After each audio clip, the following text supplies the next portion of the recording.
tu es aussi très artistique. Tu as plein de projets qui courent en même temps. Tout à fait. Oui. Donc, alors là, ce côté, on arrive à ton côté artiste peintre ou écrivaine. Lequel des deux était en premier ou c'était tout était en même temps? Je pense que chez toi, c'est... Il y a tout. Il y a tout. C'est comme une sauce. Oui. Vous savez, quand tu mets des ingrédients, Exact. on ne peut plus les retirer. Donc moi, je suis un tout. Voilà. Et donc, je suis une femme... Oui. Reprenons sinon alors artiste peintre. Ici, je pense que tu as ce livre que j'ai aussi. Les masques parlent aussi. Qu'est-ce que tu pourrais nous en dire, ton inspiration, etc., pour arriver à aboutir à ce livre? J'ai commencé à peindre il y a une vingtaine d'années par hasard. Donc j'ai pris un bout de fusain et j'ai commencé à peindre. C'était un masque. Et puis je l'ai arrêté de peindre pendant 2-3 ans, puis j'ai repris et c'est vraiment les masques qui m'inspirent. Toutes les cultures, toutes les sociétés ont des masques, que ce soit en Europe, en Occident, que ce soit dans le présent, le passé. Le masque est propre à l'homme. Il est vrai que j'ai commencé avec les masques d'origine africaine et c'était, j'ai envie de dire, c'était comme si mes mains étaient animées par le souffle des ancêtres. Parce que je n'ai pas beaucoup grandi au Mali et je n'avais jamais assisté à une sortie de masque. Je crois que la première fois de ma vie que j'ai fait ça, c'était il y a 2-3 ans. Je ne savais même pas ce que c'était. Et donc, du coup, j'étais fascinée par ces masques que j'ai commencé à peindre. Les masques, ce n'est pas n'importe quoi, ce sont des médiums, ils portent des messages, ils sont des figures titulaires d'un passé, d'un présent, d'un avenir. Et donc, je peins des masques, je peins à l'huile, hein, des masques beaucoup d'Afrique, d'Amérique, d'Asie, d'Europe. Et l'inspiration, elle vient, je m'inspire de masques réels ou imaginaires. Et même quand j'imagine, ils existent. Parce que ce masque-là, par exemple, je l'ai imaginé, mais il existe. On m'a dit, vous savez, tel symbole signifie cela, tel symbole signifie... Tout a une signification. Donc même quand j'invente, ça a une signification. Et donc, voilà, j'ai commencé à exposer, j'ai fait beaucoup d'expositions, mais je ne voulais pas vendre mes tableaux. Et les gens me disaient, mais enfin, pourquoi tu ne veux pas vendre? Écoutez, je ne sais pas. Mais je n'arrivais pas à m'en séparer. Et puis un jour, je dis, écoutez, je ne sais pas, je saurai le jour où les masques parleront, parce que les masques parlent aussi. Et j'ai bien fait parce que j'ai attendu, et donc j'ai pu faire ce livre d'art-poésie, qui est un livre, qui est un voyage à la rencontre de l'art visuel et de la poésie, puisque chaque tableau est accompagné d'une poésie, parce que je suis aussi poète, je fais aussi de la poésie. Et donc ce livre est né, qui était un beau livre d'art, j'en rêvais d'avoir un beau livre d'art qu'on ne peut mettre que sur sa table de chevet, ou la bibliothèque, on ne sait pas la cacher en tout cas. Il a eu beaucoup de succès. Beaucoup de succès et ça continue et c'est assez étrange parce qu'aujourd'hui, ben, voilà, on est dans le monde des masques. Hein. Oui. Partout, on retrouve partout. Non, mais il y a d'autres masques aujourd'hui qu'on porte. Oui. C'est exactement avec le Covid. Avec le Covid, les masques parlent aussi.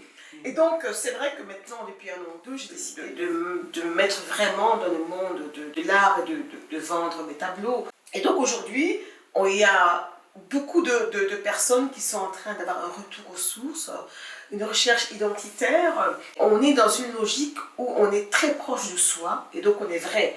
Et donc, dorénavant, j'ai l'ambition d'être sur le marché de l'art et de pouvoir enfin faire partir mes masques, mes tableaux qui ont l'occasion, en tout cas, de parler et qui peuvent aller parler ailleurs pour d'autres messages. Ton tout dernier livre, qui a aussi beaucoup de succès déjà dès le début, La voix d'une rebelle, qui est extraordinaire. Quand on le lit, on a l'impression de vraiment de connaître, de comprendre beaucoup de choses aussi. C'est vrai que, bon, ce livre, c'est mon tout dernier livre. Quand j'ai quitté la politique, parce que je suis partie de la politique, j'ai décidé de partir de la politique. C'était mon choix. Un choix, comme je dis, pour être au plus proche de ce que je suis, de ce que je veux, de ce que je vaux. Et donc, quelqu'un m'a dit, écoute, ce serait intéressant que tu écrives un livre. sur ton parcours, que tu témoignes, tu as fait tellement de choses. Et puis c'est important que tu laisses une trace.